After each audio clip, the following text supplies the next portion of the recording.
Hi, everyone. Hi everyone, I'm Lisa. And I'm Lucy, and we run Sticker Guru, a stationery and stickers shop. We created the Big Plans podcast to share the things we've learned over the past 6 years of running our own business.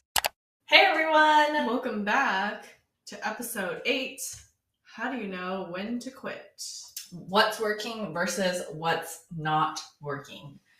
And so if you are listening to this on podcasts, so like Spotify, Apple, Google, whatever else, We're also recording this as a video. So you can watch it as a video either on Spotify or go to our YouTube channel. And if you're watching this on our YouTube channel, don't forget to subscribe, hit the like button, and turn on notifications so you never miss a video with Lisa and Lucy. I'm still working on that tag, but yes.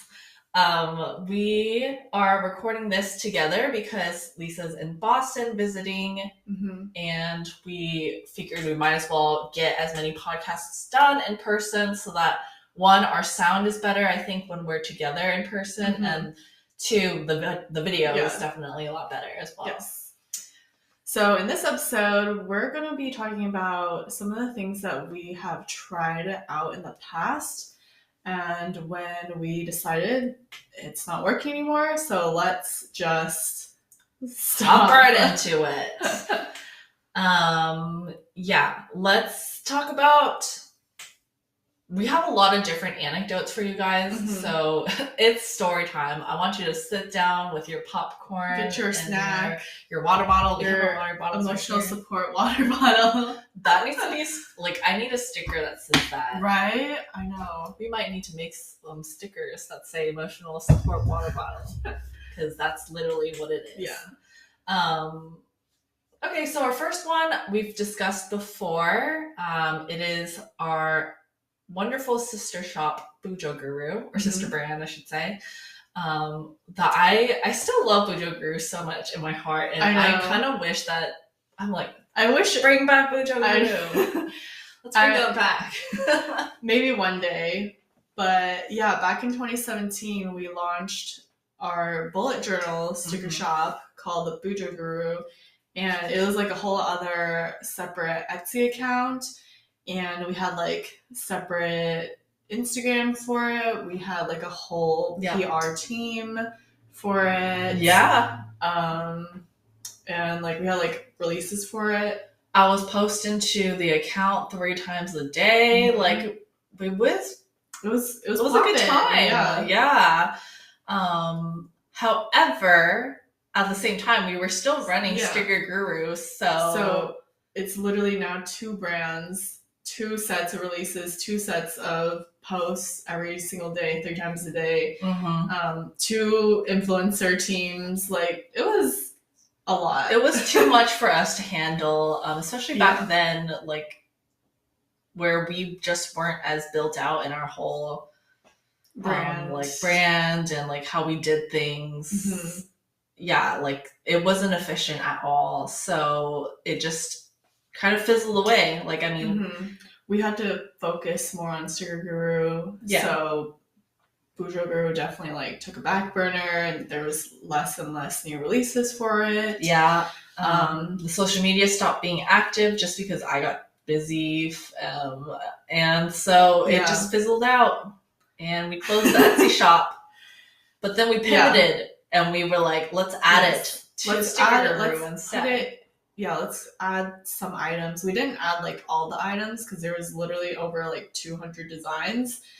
But we added a decent amount to our Sticker Guru shop, which you can still get on our website. I highly recommend checking it out. Yeah, because like those stickers are so darn cute. They're so cute. It makes me so happy when people buy them. But yeah, we have like a smaller line of it now. Yeah. And we don't release anything new for it. These are all the designs that we picked out. We're like, okay, out of these 200 plus designs, like these are our favorites. So we're going to just keep releasing these until we decide not to. So that's really how Bujo Guru has changed over the years. but that's kind of it, right? Like, so we kind of decided over Mhm. time, like, we're not going to do this as our full time, as a whole other brand business. Yeah. Right. And sometimes quitting doesn't necessarily mean like having to quit completely, like just throwing it all Yeah. away. Sometimes it's like, okay, you kind of pivot, like Yeah. you just think like, where can I go from here? Yeah. How can I like change this so that it is sustainable for you to continue doing? Yeah. And that's what works best for us. Yes. Go check out Bougie Guru. We love it. Tell us if we need to bring it back. I think she really wants to bring it back. Okay, so another one, and I think you would talk about this because I remember you made it. But we used to have a freebie sampler with every kit. Yeah. So and if you remember this, that means you're a real one. You're a real OG. You're an OG at this point. Like, so basically, with every single weekly kit, I designed like a little sampler that would match with the kit, so it would have like the same colors.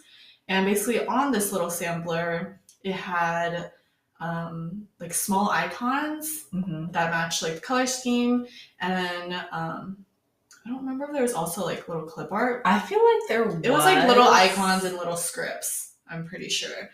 But if you're a sticker shop owner, you know icons and scripts and little stickers like that take forever to cut. And like, even though it was like a pretty small sheet, I want to say it was like smaller than a quarter sheet. Yeah. Yeah, smaller than a quarter sheet. Probably about the size of our like small $2 Tuesday sheets. It was a little bit smaller than that. Was it? I feel like it was bigger than that. But you know what? Never mind. I don't remember as well as you do. You invented it. So yeah, it was with every single kit. It was a little freebie, and it took years to cut. And ultimately, I was like, you know what? Let's stop offering this as like for free, and let's just sell the kit as is, like without this freebie. And like people were fine with it. Yeah, they were. Yeah, like no one said anything. No one complained. Like because they weren't paying for it. Right. It's literally a freebie. Like $0. It didn't impact them like whether or not they were going to buy the kit. Yeah. I think that's what generally freebies are, right? Like you're not going to be like, if there's none of this freebie with my order, I'm not going to order what I want to get already. Yeah. I think freebies are more of so like a little bonus. Yeah, or if like, oh, I'm only $2 away from this freebie, then sure, let me just add in some. Yeah, but not like, okay, I'm literally only spending X amount. For this freebie, right? And I don't care about the items that I'm actually getting. Another thing is that we also used to offer freebies with every order. And again. Was this also back when you started? I don't remember. I don't think I remember this. No, I do remember these freebies. There was like the cute little Shiba. No, well, that was my birthday freebie for my very first birthday sale. I remember that. Like bought a long time, not 6 years, 5 years ago, 6 years ago. I had like a birthday sale, and I was like, I'm gonna make this cute little freebie sampler to go with every single order, and it's basically like it had like a little Shiba on it, like multiple Shiba Inus, and then there was like little clothes. Yeah, like you could like dress the Shiba. Cute. It was freaking cute. Okay, but bring that back. Yes, under Bujo Guru, but it literally took years to cut, and like we got a lot of orders from that birthday sale. And, like, I was not expecting that many orders. And, like... Oh, I remember you were panicking. I was panicking a little. This is, like, right before I had to go to college. And, like, I was stressing. Like, every single time my phone would go off with the Etsy notification, I would be like, oh, no, not another order. Like, I was dreading it at that point. But luckily, I had my mom help me cut all these freebies.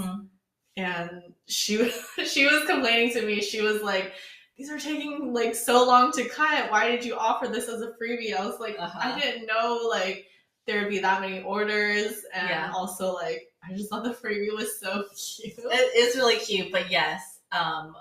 I think as a customer, you don't realize how long it takes to cut stickers, especially when it's really small and complicated.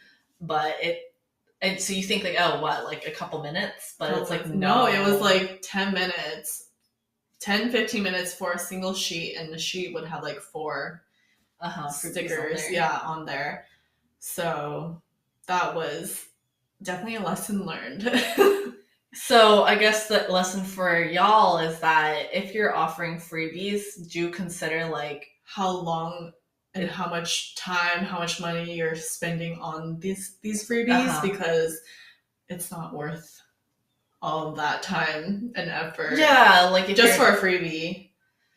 And when you're giving freebies, I feel like a lot of customers don't even like use the freebie, or like they'll just kind of like, it gets tossed to the side. It gets thrown in the freebie stash pile often. Like I see so many freebies in those kind of piles. So also consider like this might not even end up getting used. Yeah. Well, okay. Well, we talked about freebies. What about free shipping? I personally love free shipping. I love free shipping. Who doesn't love free shipping? Raise your hand. Yeah, I need to know, because how are you affording the shipping is my question. Okay, so we started offering free shipping, I want to say like 2020, when we started doing $2 Tuesday more consistently. And I think at the time I was like, let's set a minimum. So we did a $20 minimum. Occasionally it would be like free shipping on all orders, which yikes. But with no minimum. So like you could spend like $2 and get free shipping. And that got us orders. Yeah, no, it was good until it wasn't. It was good until you realized how much money it was costing us. Right. So we got a ton of orders. People loved the free shipping. They loved, spending $20, get free shipping, get a bunch of stickers for $2. And it was nice because we were getting the orders. And yeah, like it's a great way to get people to try you out, try your products, because if they've never tried you before, they're like, why not? It's like $20. Yeah. So it was definitely worth it, and I think it helped us grow a lot in 2020, 2021 as well. But I feel like it was unnecessary to continue doing that forever, just because when I did look at like our analytics, I was like, we're spending a lot of money on shipping. And remember when we talked about pricing in a few episodes before, like we did say like, okay, you need to bake in this margin so that you can afford the shipping costs. But with $2 Tuesday items, like those items already have like a small profit margin. Yeah. So like that money's coming from somewhere. It's coming out of your pocket if the customer isn't paying for it. This isn't necessarily something we recommend, but I would say that we don't regret it. Definitely don't regret it, and I think it was worth it in the long run. But as we realized, like, we're spending a lot of money on shipping, we gradually, over like several months, we raised the minimum from sort of like as $20, and then we would raise it like $5. So it'd be like 25, 30, 35, and then like 40. And like that really helped offset the shipping costs, because then you have a bigger profit margin to eat the cost of the shipping. Plus it would just help encourage the customer to spend more, which is always a good thing. Yes. But now, after doing that for 2 years, we have worked so much on building customer loyalty, in my opinion. And that's also another episode we talked about. Yes. That was like episode 3. Yeah, episode 3 of this season. People now purchase regardless of whether or not there's that free shipping minimum. Yeah. But I will say, everyone loves free shipping. Prove me wrong. Yeah. Tell me if you hate it.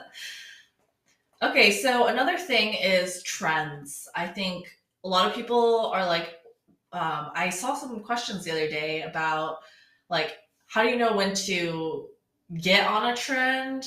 How do you know how long to stay on a trend? Do you should you even follow trends, or should you just stay creative, make your own creative stuff that is not based on trends? So what would you say? So that makes me think of in 2019 when we hopped on the Hobonichi Weeks, the Hobo Weeks trend. And that was honestly it was really good for our business. That was a fun time. I remember designing those Hobonichi kits with the floral. I had fun doing that. Yeah, honestly, they were really cute. Yeah, they were beautiful. It was watercolor floral, and the Hobonichis were so tiny, so the stickers were also really, really tiny and cute. And I feel like everyone was obsessed with the Hobo Weeks at the time. But we don't sell them anymore. And I feel like the trend kind of just ended after a year. So I feel like that there's no demand for something, then there's no good reason to keep selling it. And this has happened a lot with us for many different trends. I think you don't have to necessarily follow all of the trends, but I personally like to follow trends. I just as a planner person, not even as a shop owner, I like to, see what everyone else is planning with and try it out. I think it's fun. Trends are fun. So we've done quite a few different trends, like the B6 kits that were really popular for the B6 planner, the PP Weeks. That was also super popular. The personal kit. Personal kits. For the personal planner. Lots of other things that I can't think of off the top of my head, but I think nowadays it's journaling kits are super in. Yeah. Which we love designing. So I feel like it is a good idea to hop on trends, but it's also important to know when they end so that you don't keep on selling these things that there's no demand for anymore. And maybe you are the one shop that is still selling Hobonichi kits, but everyone knows you and everyone with the Hobonichi is oh, I go to this person. That's my go-to. Yeah. Then fair enough.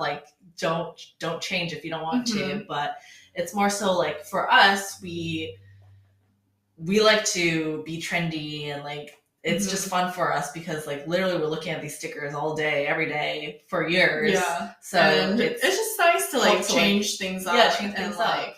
Come up with new designs and new kit formats.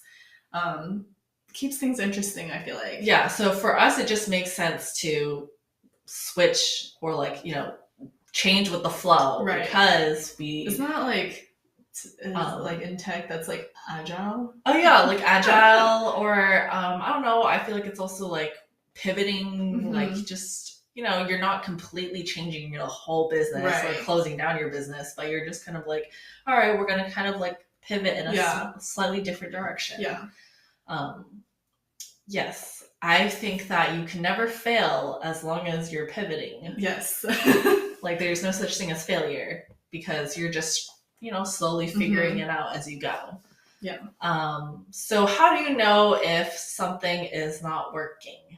I feel like the number one thing is that if it's taking too much of your time and you're not seeing a good enough return on it, or you're just for Bujo Guru, we knew we didn't have time to put in. There's literally no way we could physically clone ourselves to do Sticker Guru and do Bujo, both with the same amount of energy and effort. One of them had to give. Yeah. And unfortunately that was Bujo Guru, but so yeah, just knowing do you have the resources for this project or whatever product? And if it's not creating any kind of benefit or return for you, I think I mentioned in a previous episode, you don't want to be paying for this job. Right. Like, if this is your full-time job, or even like your side hustle, Yeah. like you don't want to be paying, right? because that's a hobby. A hobby is where you pay for materials, Yeah, so that you can have fun. But if you're like trying to be a business, like you have to be profitable. yeah, and, like you got to make money so that you can continue to grow your business. Mhm. Otherwise, yeah, like how is it different from a hobby? Mhm. And then I think lastly, like, don't feel bad if something doesn't work out the way you like envisioned it. I feel like if anything, it's just a learning experience, and it's not a bad thing to if like something didn't work out. yeah, sometimes you just have to cut your losses, but that's okay. Like maybe you tried launching this new brand, you spent Mhm. money on the business cards and the whatever else, like inventory stuff, and it just didn't work out. Like, oh well. Yeah, like you still learn things along the way. Like maybe you learned through starting this business or launching these products, like maybe you learned a new skill along the way. Now you can use that skill to do something else. Yeah, exactly. Yeah. I think there's a bright side to every step along the way. Like, is it a mistake or is it a learning experience? I think it can be both. So that is our episode on knowing when to quit. But really, I think it's knowing when to pivot. Yes. I love the word pivot. I deeply believe in it. You can never fail as long as you're pivoting. Yeah. Yeah. So that's it for this episode. Thank you so much for listening. If you're watching this on YouTube, then make sure you hit the subscribe button and the like button and the notifications bell. Yes. So you never miss a video with us. And if you are listening from your podcast platform and you would like to leave us a rating, that would be amazing. It helps us keep the content going. But other than that, I hope you have a wonderful rest of your day. We'll see you in the next episode. Bye. Bye. Be sure to follow us on Instagram and TikTok at Sticker Guru. Check out our shop website, stickerguru.com. You can email us at hello@stickerguru.com. And you can watch us on YouTube, youtube.com/stickerguru. Thanks so much for tuning in. See you next week. Bye. Bye.